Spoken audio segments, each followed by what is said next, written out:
After we got back together, I wasn't clingy with Ryan the way I used to be. I no longer asked him how long he'd be gone when he went out to eat, and I no longer got mad when he got close to female colleagues. Nor did I check his phone. Ryan finally couldn't hold it in anymore. I feel like you've changed. Why aren't you stuck to me like before? I looked up at him and said softly, didn't you say you found it annoying when I was too clingy and told me to be more independent? Isn't this what you wanted? He froze. Chapter 1. When I got Ryan's call, I had just changed into my pajamas. He seemed to have had quite a bit to drink. It was noisy on his side of the line, and I could vaguely hear someone talking. Damn, I've blown almost 7 figures on my girlfriend in the past 6 months, and she still won't come pick me up. Shit, Ryan. It's your turn. Hurry up and call. No way my girlfriend's the only one who won't come. Give it a rest. Ryan's girlfriend is famous for how much she loves him. She chased after him for years before she finally got him. She used to call every time he went out to make him drink less. No matter how late it was, she'd come to pick him up. As long as Ryan asks, she'll definitely come. Sounded like the guys over there were betting again, one of those boring games about whether a girlfriend would come pick their boyfriend up or not. Ryan's tone was relaxed and amused as his voice came closer to the phone. Everyone shut up a bit, Camila. I'm drunk. Come pick me up. I answered calmly. I'm already in bed. Come back on your own. All the noise on the other end instantly vanished. Then someone whispered in shock. Holy shit. Ryan's girlfriend switched up on him. She used to come even when it was pouring rain. What happened? Ryan went quiet for a moment. When he spoke again, all traces of laughter were gone. Camila, you. I cut him off. I'm going to sleep. Hanging up. Then I stopped listening to whatever he was going to say and hung up directly. After we got back together, I hardly dreamed about the past anymore, but maybe because of the call I received today. Half asleep and half awake, I seemed to smell heavy rain again. It was the biggest storm in S-City in 2023. Ryan had gone out to meet friends, and I stared at the downpour outside the window, worried, and called him to tell him to drink less. Ryan's voice on the other end was cold and impatient. Got it. Stop calling. He still hadn't come back even after midnight, and he didn't reply to any of the messages I sent him. When I called again, his phone was already turned off. I panicked, terrified something had happened to him. I couldn't care less that it was pouring outside, grabbed my coat, and rushed out to take a taxi. On the way, the rain was so heavy the taxi's wipers couldn't keep up, and everything in front of us was almost a blur. A car suddenly shot out at an intersection and almost crashed into us. The driver rolled the window down and cursed. Where the hell are you rushing to? You idiot? Do you even know how to drive? He kept swearing under his breath the entire way. I was a little scared and gripped my phone tighter. From the south of the city to the north, it took an hour and a half. The rain was so heavy you could barely see the road. But in the end I finally made it safely to the restaurant where Ryan's gathering was. The wind drove the rain hard. Even with an umbrella, I was drenched. When I saw Ryan walking out of the restaurant, I let out a breath of relief and jogged toward him, just about to call out, Ryan. But when I saw the girl next to him, my steps slowly came to a stop. Helen was wearing Ryan's jacket over her shoulders. Ryan stood at her side. Under the lights, she stood in her thin high heels. Not a drop of rain on her. Her makeup and hair were flawless, and she was smiling as she chatted with Ryan. The gentle smile on Ryan's face vanished the moment he saw me. He frowned out of habit. What are you doing here? I looked up. Why didn't you answer your phone? I told you I was busy and to stop calling. Ryan frowned. What exactly did you need? I wanted to ask him, didn't he say this was a gathering with friends? Why was Helen here too? Helen was his childhood sweetheart. They had grown up together. They'd only gone their separate ways when Helen went abroad after the college entrance exams. Recently she'd returned to the country, and they got back in touch. From Ryan's friends, I heard that they had almost gotten together in the past. Ryan had liked Helen a lot back then when she left the country. He even went to the airport in a heavy storm to chase after her. Ryan cared a lot about anything related to Helen. Not only did he hire her into his company, he often chatted with her. The Ryan who only replied to me in a few short words would chat with Helen until late at night. Whenever I asked him about it, he would answer impatiently, "We're only talking about work. She's not like you. She's outstanding and independent. Not like you." with nothing in your head except romance. Camila, do you have any idea how annoying you are like this? For Helen's sake. I'd fought with Ryan more times than I could count. I should have been angry, should have questioned him, but in the end I didn't say anything. I just wiped the rain from my face. I was worried something happened to you, so I came to pick you up. Helen smiled. Camila, you're not here to check up on him, are you? I've heard for a long time how tightly you keep tabs on Ryan. I finally get to see it for myself today. The guys behind her all snickered. I'll take Helen home. You go back first. Ryan seemed to feel embarrassed and didn't look too good. As he passed by me, he suddenly stopped, reached out, and took my umbrella. You're already soaked anyway. No need to use it. I stood there in a daze, watching him hold the umbrella over Helen instead. Helen leaned into Ryan's side, her red lips curling into a faint smile at me that was somewhere between pity and mockery. Camila, sometimes men are like sand in your hand. The tighter you grip, the quicker they slip away. Don't you think? Why are you telling her that? She wouldn't get it. Let's go. Ryan held the umbrella and walked away with Helen. I watched his car splash up sheets of water as it drove through the rain, the taillights disappearing quickly into the downpour. From beginning to end, Ryan never once asked how I got there, or how I was going to get home. One of his friends, unable to stand watching, spoke sympathetically. Sis-in-law, how did you get here? I'm headed that way. I'll take you. I stood there blankly for a moment, then lowered my head and used my sleeve to wipe off the water dripping from my hair. Thank you. I'll trouble you. Then, Chapter 2. Liking Ryan was something I simply couldn't help. The first time I met Ryan was at the convenience store where I worked part-time. A middle-aged man who had drunk too much was checking out, and because he thought I was too slow, he cursed a few times. Still not satisfied, he suddenly raised his hand, trying to hit me. Just when I squeezed my eyes shut and flinched back, a slender hand caught the fist coming toward me. I looked up. Under the white incandescent lights of the convenience store was a handsome face with a hint of youthful sharpness. The boy was wearing a black hoodie, his neck pale, even his Adam's apple beautiful and defined. In the blurred halo of light, I watched his flushed lips move as he spoke coldly. A useless piece of trash who gets bullied outside and can only take it out on a young girl? The man cursed and tried to fight back. But the moment the boy tightened his grip, the pain twisted his expression. He didn't dare say another word and stumbled out the door, still shaken. I stammered. Thank you. He simply said expressionlessly. No need. Then he picked up the bottle of soda he had paid for and turned to leave. After that, it didn't take much effort for me to find out that the boy who had helped me that night was Ryan, the most handsome guy in the finance department, same year as me. They said his family was very wealthy, and even a random piece of clothing he wore cost as much as my entire year's tuition. But he had a terrible relationship with his family and spent only the money he earned himself. He started writing software to sell in freshman year, and by sophomore year he had already opened his own company. He was the perfect combination of rich second generation plus self-made first generation. His resume as dazzling as his face. The more I learned about him, the more I liked him. Who wouldn't like a Ryan like that? I fell hopelessly in love, but I was keenly aware of the distance between us, so I only dared to watch him from afar. Those few minutes every night when he walked out of his company and came into the convenience store were the happiest moments of my day. Even being able to say just one sentence to him made me ridiculously happy. Until one day, I couldn't resist and paid for him. When he looked at me, I was so nervous I could barely speak properly. Thank you for helping me that day. He interrupted me expressionlessly, putting a bill on the counter. It was nothing. No need. My face blanched. Oh, okay. A lot of girls liked Ryan, but he had never dated anyone. I always thought it was because he focused entirely on work and had no time for romance. And so I began harboring a secret hope that maybe, as classmates, I could slowly get closer to him. And after we became slightly familiar, I finally began stepping into his life bit by bit. He had a weak stomach and often skipped breakfast,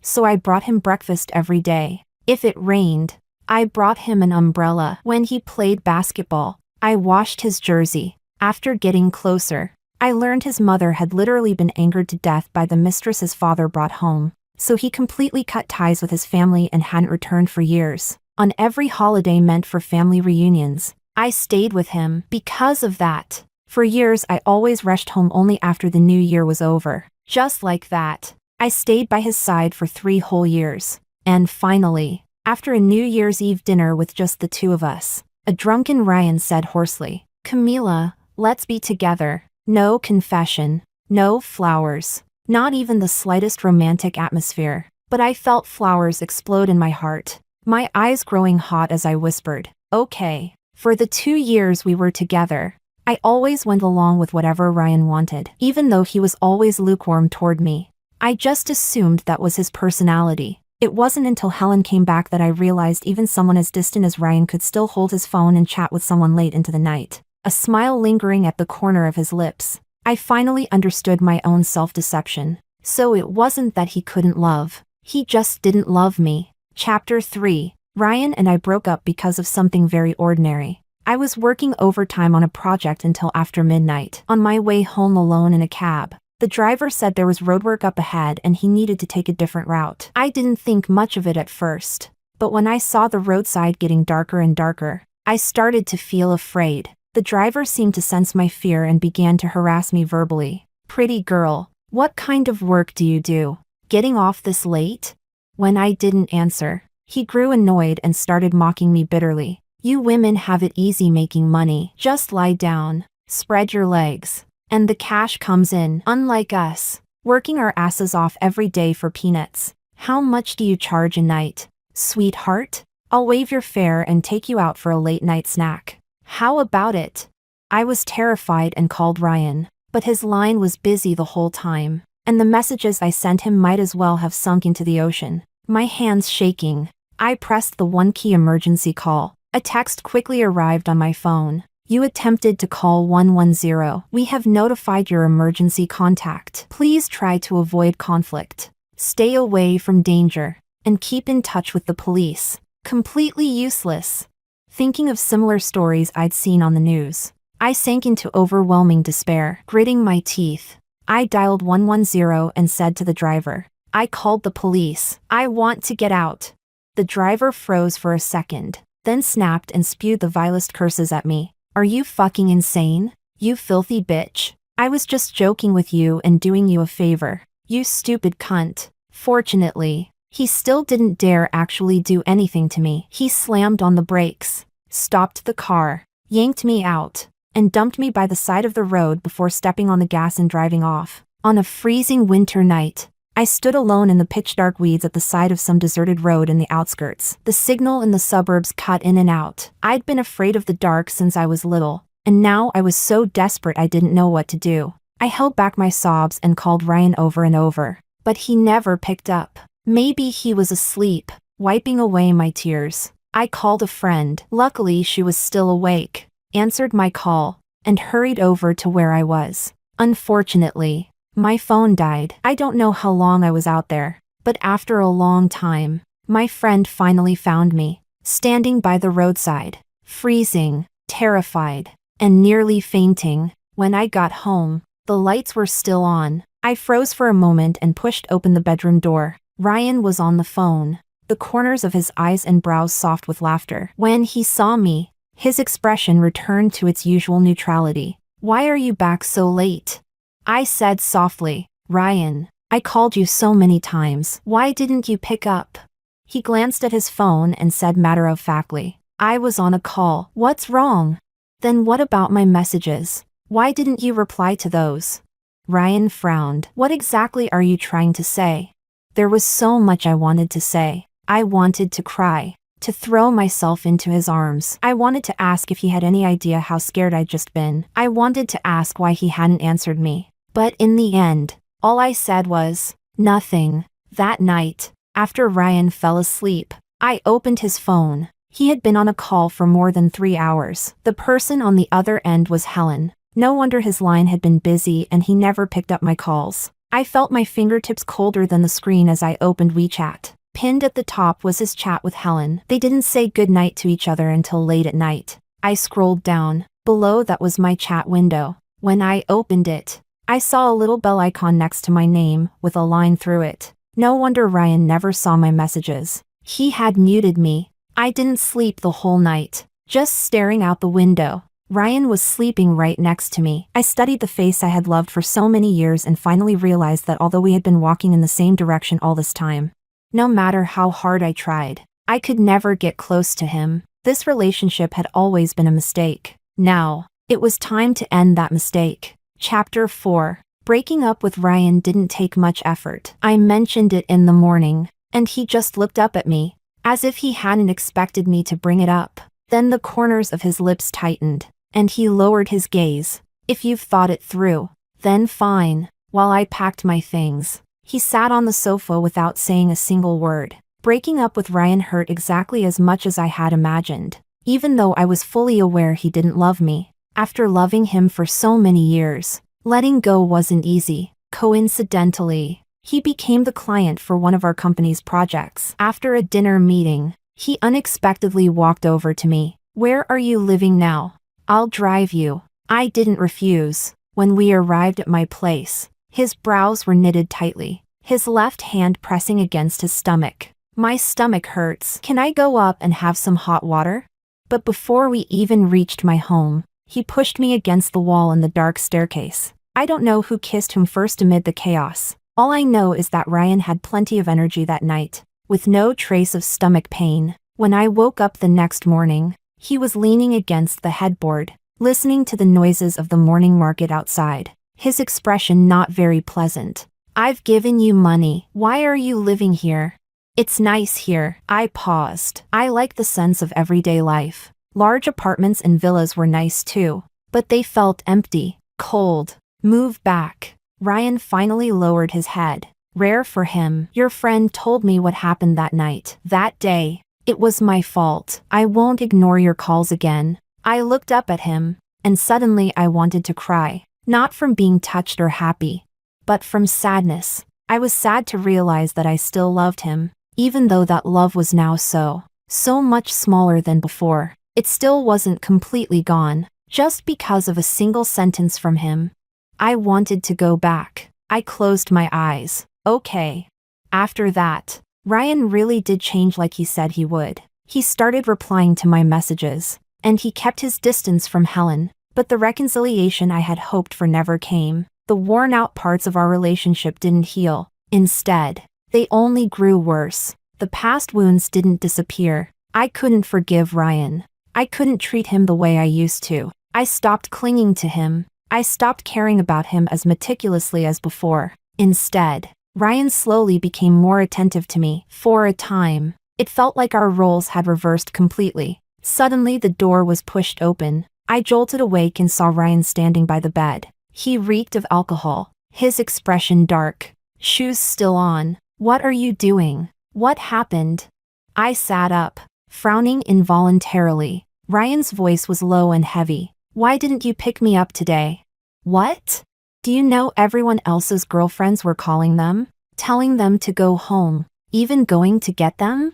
You were the only one who didn't call me even once, and when I came home, you didn't wait for me. You always waited for me before, waited for me to sleep together." I don't know if it was my imagination, but I actually heard a trace of grievance in his tone. It was true, before. Whenever he went out for dinner, I would go pick him up. Even if I didn't pick him up, I would wait on the sofa with the lights on. I looked at him for a moment, then said calmly, "Weren't you the one who said I was too clingy, too annoying, and shouldn't keep calling you?"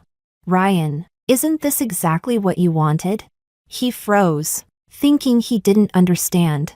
I explained, "That time I went to get you, you said I was annoying and told me not to worry about you anymore." "That's not what I meant." He stopped mid-sentence, speechless. "Don't worry." I turned away, curling back into the blanket. "I won't worry about you anymore." Ryan stood there for a long time but didn't say anything else. That night, the breathing beside me never steadied. Ryan tossed and turned, seemingly unable to sleep.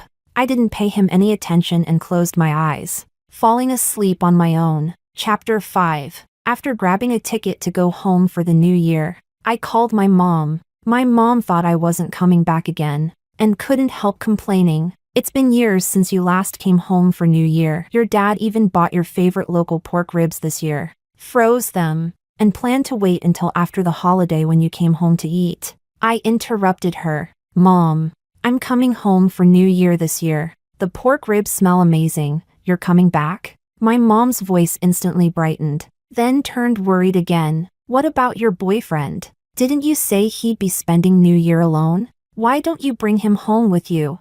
No need. I lowered my eyes. He has somewhere to go. All right. I'll start frying meatballs this afternoon, she said cheerfully. Tomorrow I'll have your dad pick you up.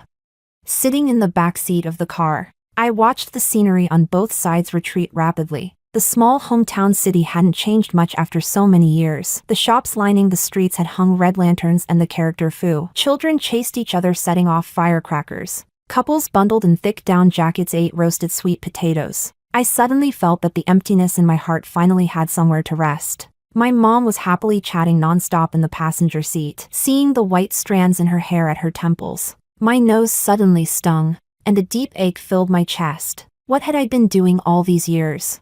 Neglecting my parents for a man, ignoring myself for a man. I suddenly woke up. Maybe what I felt for Ryan was love at first, but later it became an obsession. I couldn't accept that after giving so much. He still didn't love me. The sunk cost was too high. I was like a gambler already bleeding dry but still desperate to win one last round. And suddenly, I snapped out of it. My mom was still talking. The neighbor's daughter works at the local street office. She gets off work and goes home to eat with her family every day. Your aunt is already that old and still cooks for her every day. But in her eyes, it was unmistakably envy. I hadn't been home in a long time. The last time was only because my mom slipped and fractured her leg. And even then, I only found out because my dad accidentally let it slip. I rushed home and scolded my mom. Why didn't you tell me? My mom pretended nothing was wrong. Oh, you're busy with work. I'm fine. Really, it'll heal soon. The truth was, I never liked the big city. I had no grand ambitions. I stayed in S City all these years only because of Ryan. I thought for a moment and said, Mom, I want to resign and come back. From now on, I want to come home for dinner. My mom froze. Didn't you have a boyfriend? What about him? I looked out the window. It was snowing. I lowered the car window and reached out my hand to catch a snowflake, cool and damp. Maybe we'll break up soon. Chapter 6. When I received Ryan's video call, I was setting the table. My mom had made a whole table of New Year's Eve dishes. I wiped my hands and went to the balcony to answer the video call. On the screen, Ryan was actually wearing an apron. Behind him was a room filled with warm lights and a whole table of food. His expression carried a rare hint of embarrassment and anticipation. New Year's Eve dinner is ready. When are you coming back? As he spoke, he couldn't help complaining. What's wrong with your company? Working overtime on New Year's Eve? I'll come pick you up in a bit. I frowned. Only then did I realize the message I sent him this morning saying I had gone home probably didn't go through because of bad signal. I said softly, Ryan, I went back to my hometown. I'm not coming back for dinner. Ryan's smile froze. He stared for 2 seconds, then forced a casual tone. Right. You haven't gone home for New Year in years. It's good to visit. If your parents like anything, I should visit them tomorrow on New Year's Day anyway. No need. Camila, what are you doing? Hurry and come eat. My mom's calling me. Okay. Go then. Ryan stood quietly in place, even though the lights behind him were bright. In that moment he looked incredibly lonely. I knew Ryan probably wanted me to come back, but with his personality, he couldn't say it. Since we got together, he had never spent a New Year's Eve alone. Every year at this time, it was always me preparing everything, pasting the red foo character, putting up the couplets, cooking a whole table of dishes he liked, turning on the Spring Festival gala and eating with him, teasing him, trying to make him laugh. Although he always told me it wasn't necessary, I never got tired of doing it. I pressed down the habit of soft-heartedness. Someone like Ryan probably never liked lively celebrations anyway. Spending New Year alone probably didn't affect him much. I nodded. Happy New Year. I'm hanging up. On New Year's Day morning, my mom couldn't help nagging again. My colleague's second kid is almost in kindergarten already. And you've been with that man for years and still have no outcome. If you're breaking up, then break up sooner. She lowered her voice mysteriously. Mom recently met an excellent young man. I'll introduce him to you. I perfunctorily replied. My mom's so-called excellent was usually just stable job plus male. Her introductions were worse than praying at a temple. No. Really? This one isn't like the previous ones. My mom put down her chopsticks. The boy who just moved into the house next door, I already asked around. He's 2 years older than you. His family owns their own company. He's already taken over the business. Super handsome, handsomer than movie stars, and single. I tugged the corner of my mouth. Mom, how could someone like that be single? Either he's gay, or if he's rich, why on earth would he live here? Wouldn't a big villa be better?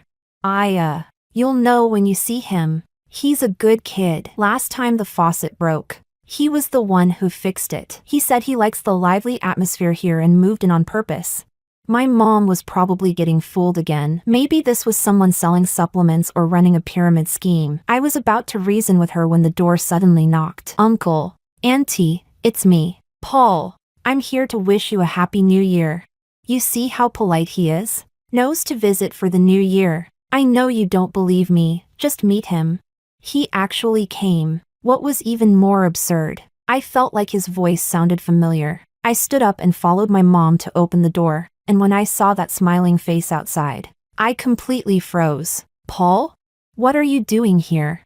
Chapter 7. Even when I was already sitting at the table eating with Paul, I still felt a little dazed. Paul was the friend Ryan left me at the restaurant for, the one who offered to take me home. Although he and Ryan were both from the same second-generation wealthy circle, unlike Ryan, he had a very good temper. Several times when Ryan embarrassed me in public, Paul stepped in to help me out. After that incident, we added each other on WeChat. Later, I even treated him to a meal to thank him, and during holidays we'd occasionally exchange greetings. Overall, we had a pretty good relationship, but he was a rich second generation. Why would he come to this small city and even live next door to my parents? My company has a hot spring resort project nearby. My dad told me to take charge first to practice. I think living here is great, the neighborhood feels lively, and the jianbing downstairs is amazing too. I asked curiously, you can really get used to living here? Paul smiled, on that face that could make 6 figures just by going bankrupt and modeling. He smiled wide, showing 2 rows of white teeth. When I get busy at the company, I sometimes don't even get to eat. But here? It's great. Uncle and Auntie take care of me, and Auntie's cooking is incredible. I come over every few days to get a good meal and improve my life. My mom was grinning from ear to ear, constantly picking food into Paul's bowl. What do you mean freeloading? If you like it, come eat often. Just don't bring anything next time. The things you brought last time. Your uncle and I haven't even finished yet. No wonder he managed the company so well at such a young age. That face plus this emotional intelligence equals absolutely lethal. He said sweetly, Auntie, these cola chicken wings you made are too good. Can you teach me how to make them?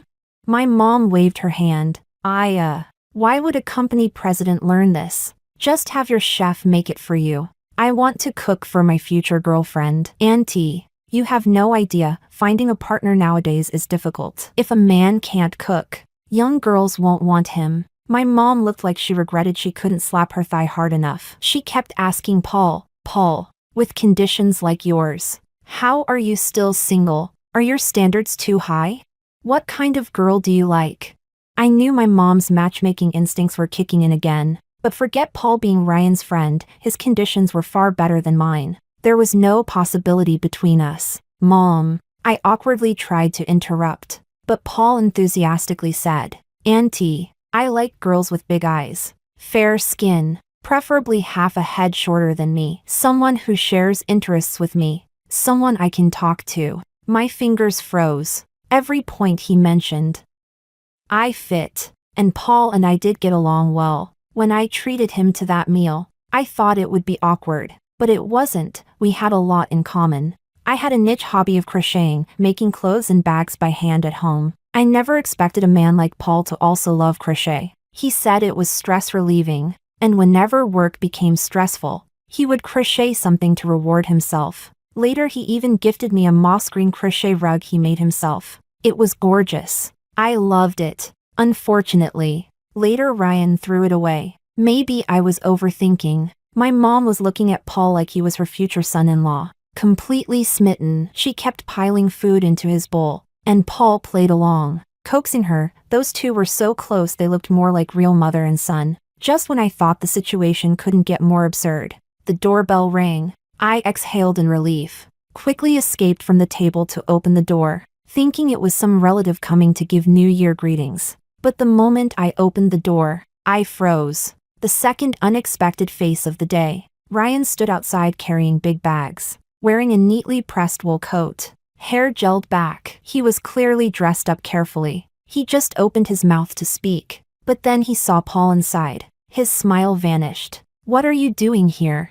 The situation was unbelievably complicated. I hadn't done anything wrong, yet I felt inexplicably nervous. Paul, however, showed no guilt at all. He raised a brow. "I'm here as a guest. But you, why aren't you spending the new year with your little childhood sweetheart? What are you doing all the way here?"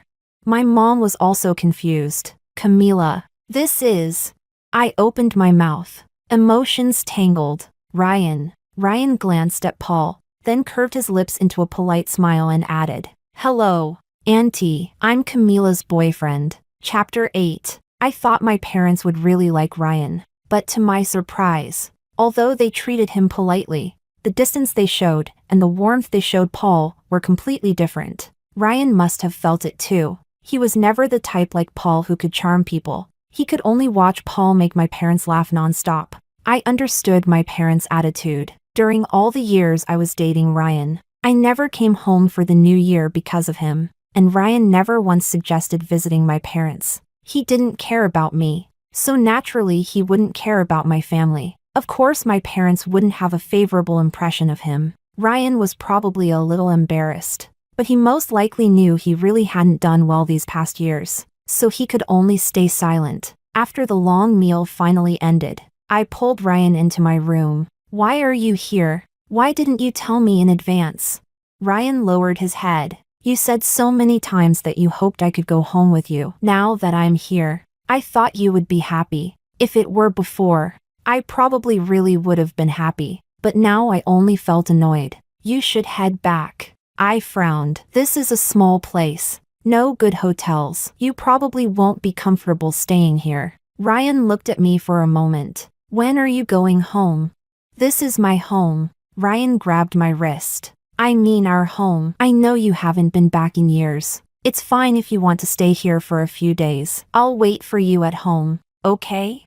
I slowly pulled my hand back. "Ryan, I'm not going back." "Not going back?" he said softly. "What do you mean not going back?" "I want to quit my job and come back home." I avoided his eyes. "I don't want to stay in S City anymore." "Don't want to stay?" Ryan's expression darkened. "Then what about us? Long-distance relationship? Or," he said each word clearly, "you want to break up?" I had just opened my mouth to speak when the door pushed open. Paul was still wearing my family's little bear apron, those beautifully shaped M-shaped lips carrying a familiar smile. "What are you two whispering about?" "Auntie is calling you to come eat some fruit." "This has nothing to do with you," Ryan said coldly. "Paul, I'd actually like to ask, what exactly do you mean by coming to my girlfriend's house for dinner?" Paul's smile didn't fade. "Camila and I are friends. What's wrong with visiting a friend's house for a meal?" "Friends?" Ryan let out a cold laugh. "Funny. I didn't know since when you two became so close." "What? So being in a relationship means she can't have male friends?" Paul leaned on the door frame. "I see you and Helen get along pretty well. Don't you?" "Me and Helen have nothing going on." "Then Camila and I have nothing going on." Ryan's face completely darkened. "Paul, if you keep this up, we're done being friends." Paul shrugged. "No problem. I have plenty of friends. Losing you isn't going to matter." The atmosphere between the two men was getting more and more tense, so I quickly pushed Paul out. "I'll be out in a minute." Paul lowered his eyes to glance at me, then obediently left. Ryan, still furious, said, "I didn't know you two were this close enough for him to come eat at your house. And look at how your mom treats him. She practically sees him as..." He gritted his teeth. "When did you two even get close?" I replied calmly, That day when it rained and you left me alone at the hotel to take Helen home, he kindly sent me back. That's how we met. There's nothing between Paul and me. Don't be unreasonable. The moment these words came out, both Ryan and I froze. Those were his lines once, now they were reversed. You think he really sees you as just a friend? Ryan took a deep breath. I'm a man. Do you think I can't tell from the way he looks at you? Camila, do you know what kind of person Paul is? What kind of conditions he has? You think he'd seriously be with you? He just wants to have fun with you. The second he finished speaking, he realized he said something wrong. That's not what I meant. I lowered my head. Ryan, go back. Chapter 9. When Paul invited my whole family to the hot springs, I originally wanted to refuse, but my mom dragged me along forcefully. He reserved the biggest and most luxurious suite for my entire family, and the meals were all extremely exquisite. I felt embarrassed. You really spent too much. But Paul didn't mind at all. This is my family's business. It doesn't cost anything. The hot spring hasn't officially opened yet, so you and uncle and auntie can try it out first. If anything isn't good enough, I can fix it in advance. The hot spring resort was built to be very high-end. My parents were excited and played all day, going to bed early that night. It happened to be snowing outside. I couldn't sleep, and suddenly felt the urge to try what it felt like to soak in a hot spring under the snow. Large snowflakes floated down, glowing like sparks under the lights. In the cold air, I slid into the warm, almost hot water, shivering as every pore on my body slowly relaxed. After soaking for a while, the snow fell even harder. Feeling playful, I reached out toward the bank to grab a handful of snow, when suddenly I heard rustling sounds coming from the hot spring behind me. Startled, I shrank back into the water. Who? Me. Paul's voice sounded. I'm drinking over here. Didn't expect you to be here too. I brought sake. Do you want some? I was wearing a swimsuit and already felt a bit embarrassed. But Paul didn't come over. His footsteps faded for a moment, and then a wooden tray floated toward me from the upper stream. On it sat a bottle of sake and a delicate little cup. I really like this sake. Give it a try. Thank you. And that's how we ended up drinking together, separated by a cluster of trees. With snow falling all around us, we started chatting. At first it was small talk, but the more we drank, the deeper our conversation became. I felt more and more that I resonated with Paul. We thought the same on many things, and even our favorite movie turned out to be the same obscure one. Paul was probably drunk when he suddenly asked, "Why do you like Ryan so much? I thought you two had already broken up. Didn't expect you to get back together." I thought for a moment and told him how Ryan and I first met. I didn't know what exactly I liked about Ryan. Was it him as a person? Or the halo from when he saved me? Or maybe just years of stubborn attachment that I refused to let go of? Suddenly, Paul asked a question that stunned me. If the person back then had been me instead, would you have liked me just as much? As his friend's girlfriend, I felt his question was crossing a line, but I couldn't stop myself from wondering. If it had been him, would I have liked him? Probably, yes. Paul was so good. Who wouldn't like him? But I couldn't answer. My mind was a mess. I stood up. It's too cold. I'm heading back. But as soon as I stepped onto the snowy bank, I slipped on melted snow. My feet flew out from under me and I screamed as I fell backward. Before the freezing ground hit me, I landed in a warm embrace smelling faintly of cedar. Paul had rushed over too quickly. A branch scratched his face, and bright red blood slowly seeped down his pale skin, looking eerily beautiful in the dim night, almost like a ghostly charm. "Are you okay?" he asked softly. Yeah, I thought he would let go, but he kept holding me. The cedar scent mixed with the warmth of the sake. Only then did I notice that Paul's eyes were a bit lighter in color than most people's, but now they seemed even darker. In the heavy snow, I felt as if the distance between us kept shrinking. I should have stepped away. But he was so warm. I didn't want to. His hand around my waist felt almost burning. Realizing this, I jerked and pushed him away hard. Paul froze, staring at me. "I'm leaving." I avoided his gaze, grabbed my robe, wrapped it around myself haphazardly, and turned to go. Behind me, Paul remained silent, saying nothing at all. Chapter 10. When I went back to the company to resign, my manager kept trying to persuade me to stay. You've always done well in this job. You're about to move up. Why quit so suddenly? Seeing that I was firm, she sighed and still approved my resignation. I had thought it through. I wasn't really suited for this job. Although the income was high and it looked respectable, the commute took more than 2 hours every day, plus overtime. Running around exhausted for so many years was truly too tiring. Going back to my hometown would mean earning less, but I wouldn't need to rent a place. The cost of living was low, and overall life would definitely be more comfortable. Next, it was time to break up with Ryan. I didn't expect that the reason for the breakup would come so quickly. When I got home, I happened to run into Helen walking out of the house. She was wearing a black YSL wool coat, sheer black stockings, and a pair of CL red-soled heels. Her eyes were red as she clutched Ryan's arm, speaking emotionally. Ryan, do you dare say you don't like me? You told me yourself, you never liked Camila. You only stayed with her because I wasn't here, and you were moved by how good she was to you. You also said you liked me. Now that I'm back, why are you still with her? Why did you get back together? Ryan said something impatiently. Helen cried like pear blossoms in the rain and went up on tiptoe to kiss him. At that exact moment, Ryan suddenly saw me. His eyes widened as he instinctively stepped back, pushing Helen away. He hurried to explain, Camila, it's not what you think. Helen glanced at me, the corner of her lips curling into a mocking smile. Ryan, do you dare say you never said you liked me? Do you dare say you never said she's plain from head to toe? Not your type at all? If she hadn't clung to you so desperately all these years, would you even look at her? Do you dare say, these years you weren't actually waiting for me? Ryan roared, shut up. I'm not with you now and never will be in the future. I won't break up with Camila. Leave. And I won't be investing in your dad's company. Helen's eyes reddened. She bit her lip. Ryan, you bastard. Then she rammed into me hard as she passed by and left. Ryan didn't even look at her. He walked straight toward me and grabbed my shoulders. Camila, listen to me. It's not what you think. There's nothing between us. She only came today because her dad's company ran into trouble, and she wanted me to invest. I lowered my head. Those things she said. Ryan paused. I did say those things, but that was before. I don't think that way anymore. I only want to be with you now. There's really nothing between Helen and me. Please don't be mad. I'm not mad, I said softly. Don't say things in anger. I can explain everything. Ryan looked helpless. I'm not saying anything in anger.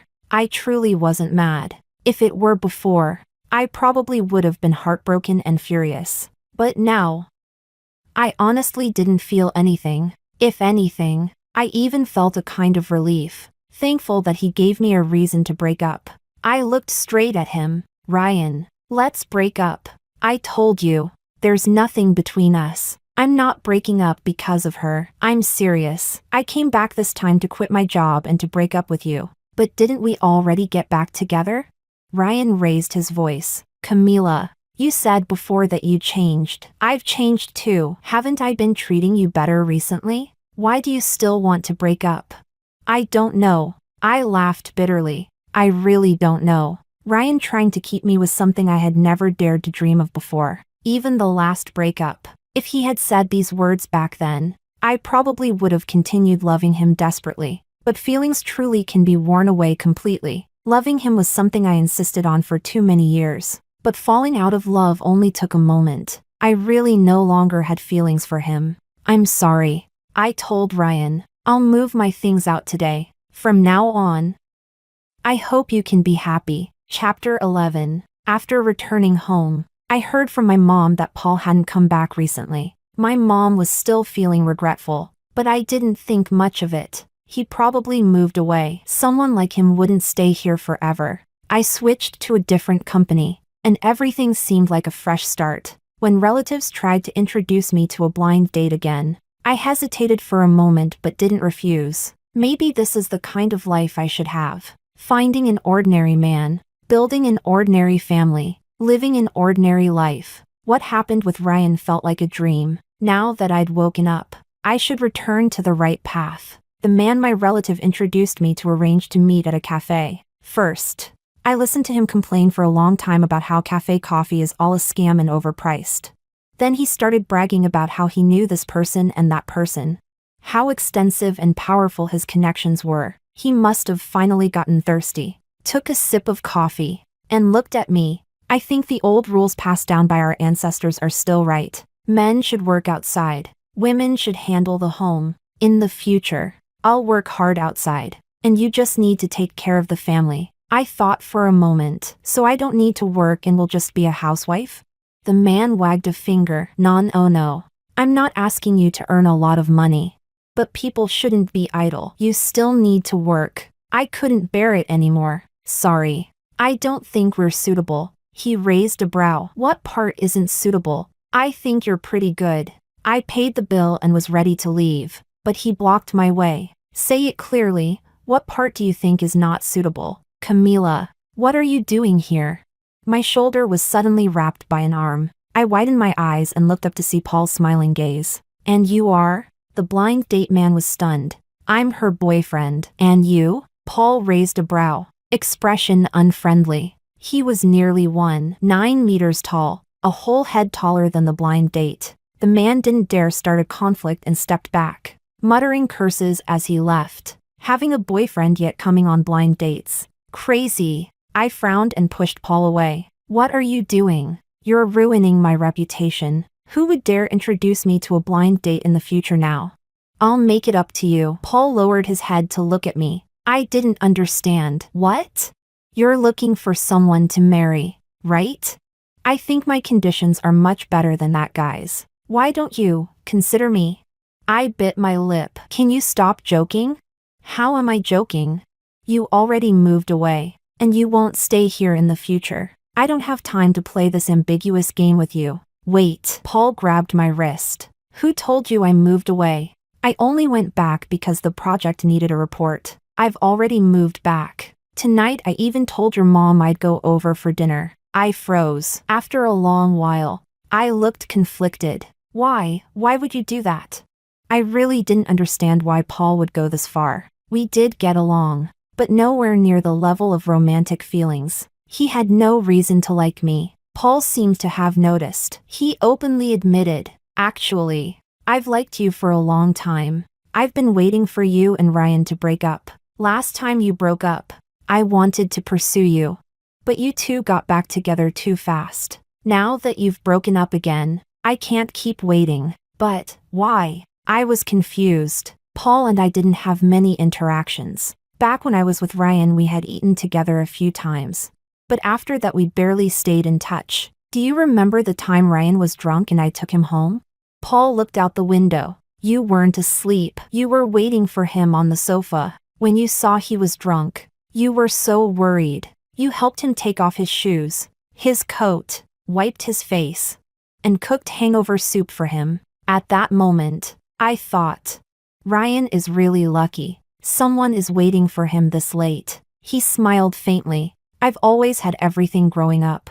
I've almost never felt jealousy. But that night, I was suddenly extremely jealous of Ryan. I thought, if only that light was left on for me. Paul let out a soft laugh. After that, I paid attention to you. Any gathering Ryan attended, I tried to go too, hoping to see you. Later, when I finally got the chance to walk you home, I realized the more time I spent with you, the more I liked you. He looked straight at me, expression solemn. Camila, I genuinely like you. I've liked you for years, enough to know exactly how I feel. I've already decided to build my career here. I'm not playing around. My fingers around my coffee cup stiffened after being frozen in place too long. I never expected that during all the years I was loving Ryan.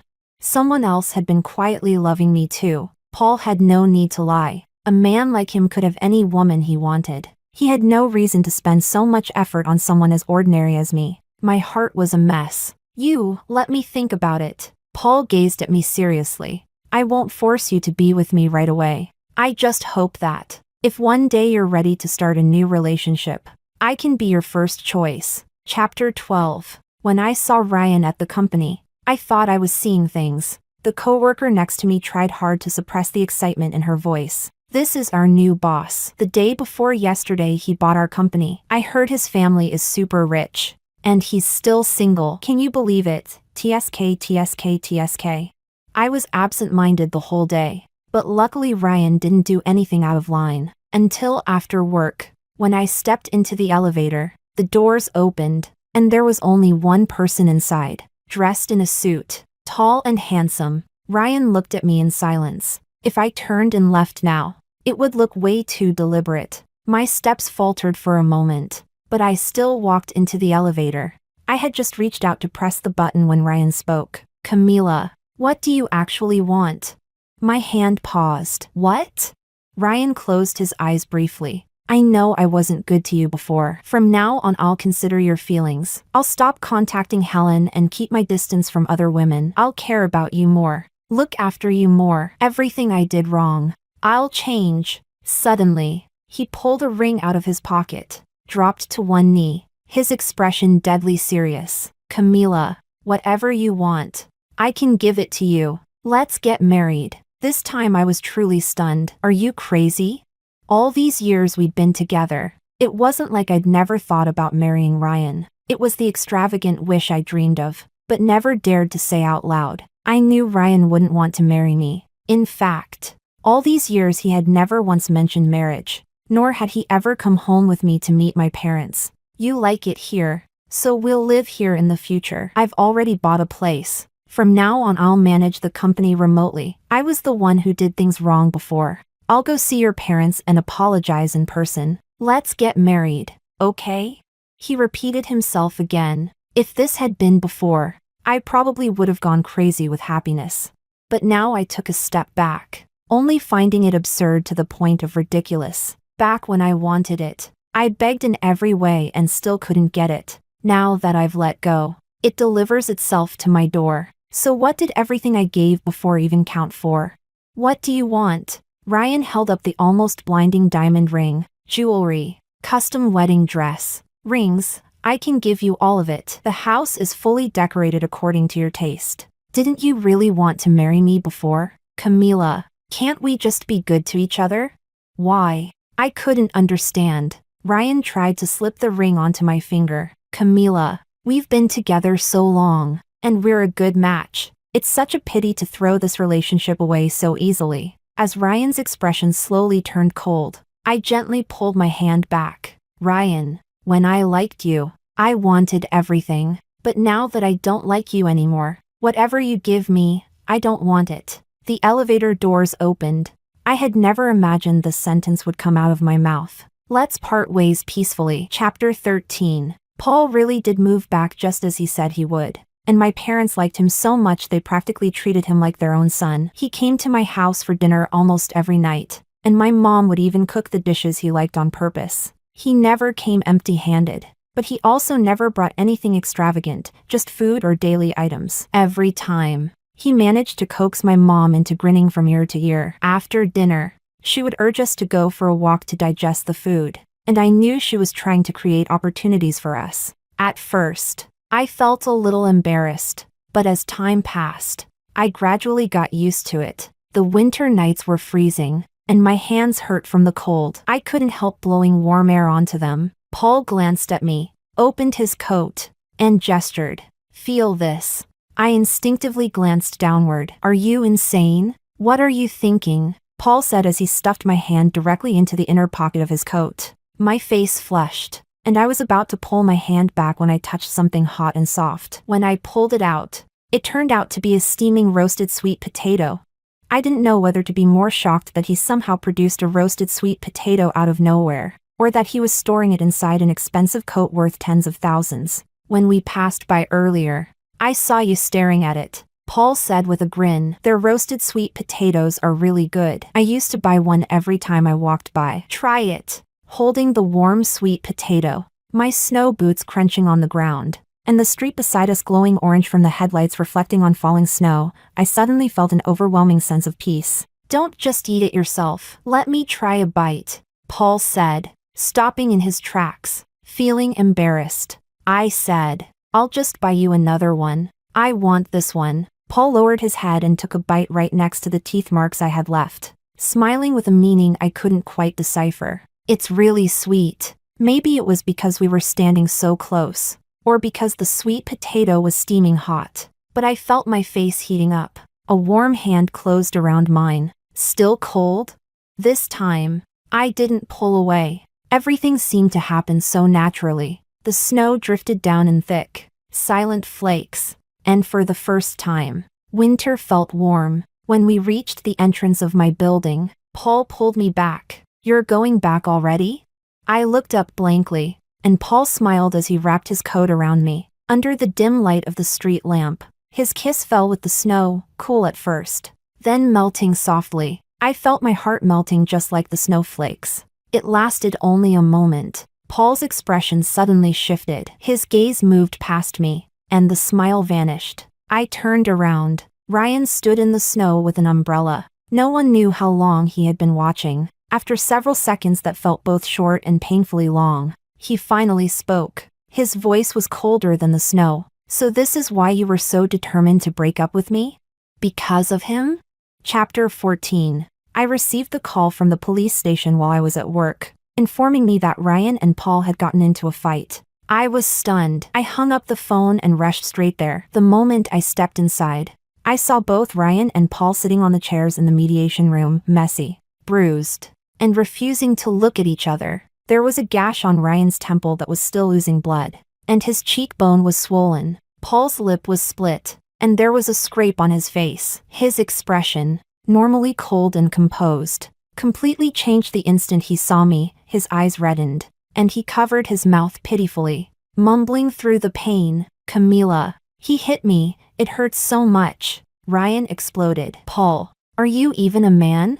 From the officer and other people present, I finally pieced together the story. Paul had gone out for a business meal, and by coincidence ran into Ryan at the same restaurant. One word led to another, and the two of them ended up throwing punches. To think that last night Ryan had walked away without saying anything, I thought he had finally let things go. Turns out he hadn't. Not even close. The officer tried to mediate. "You're both grown men. Fighting out of jealousy? You're not kids anymore." His injury qualifies as minor harm. If you don't agree to mediate, someone's getting administratively detained. Since you all know each other, decide for yourselves whether you want mediation. Because Paul had been wearing a ring, the punch he threw at Ryan's temple had caused a laceration that officially counted as minor injury. Ryan pressed a piece of gauze to his temple, eyes dark and fixed firmly on me. "Camila, talk to me. If you do, I won't press charges against him." "As if I'm scared of you pressing charges." Paul jabbed a finger at Ryan's nose. "Camila is my girlfriend. Trying to steal her from me? No way.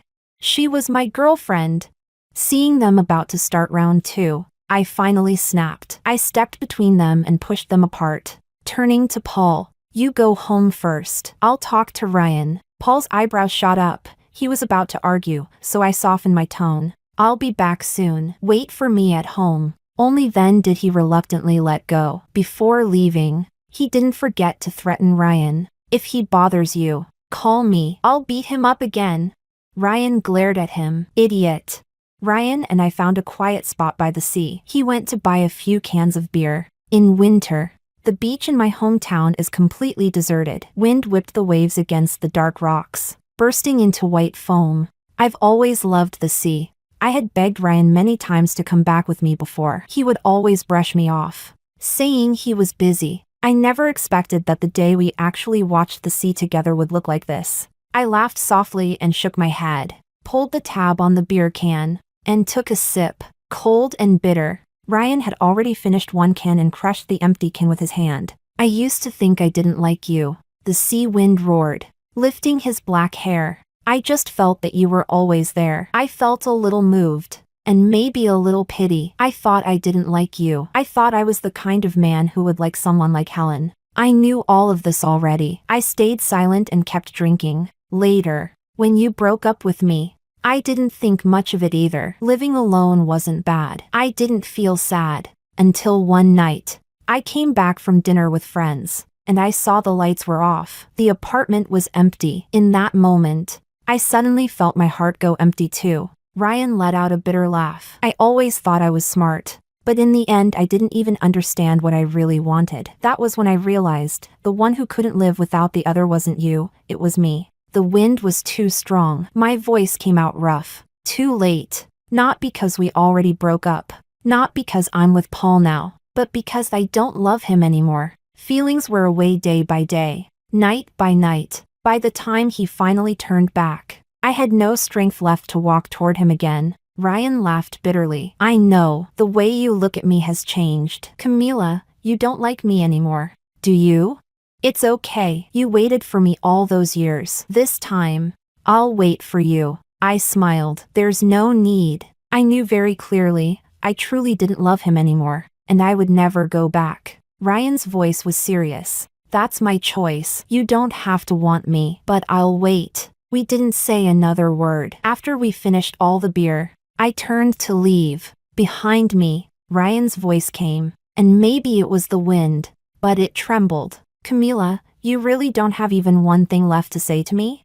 I turned around and smiled at him. Ryan, I don't love you anymore, but I wish you happiness. Loving someone is a beautiful thing, even if the ending isn't good. I never regretted loving him. Ryan stood still, like a statue carved in the wind. Camila, if you don't love me, then why did you get back together with me? I'll wait for you. If he makes you unhappy, come back.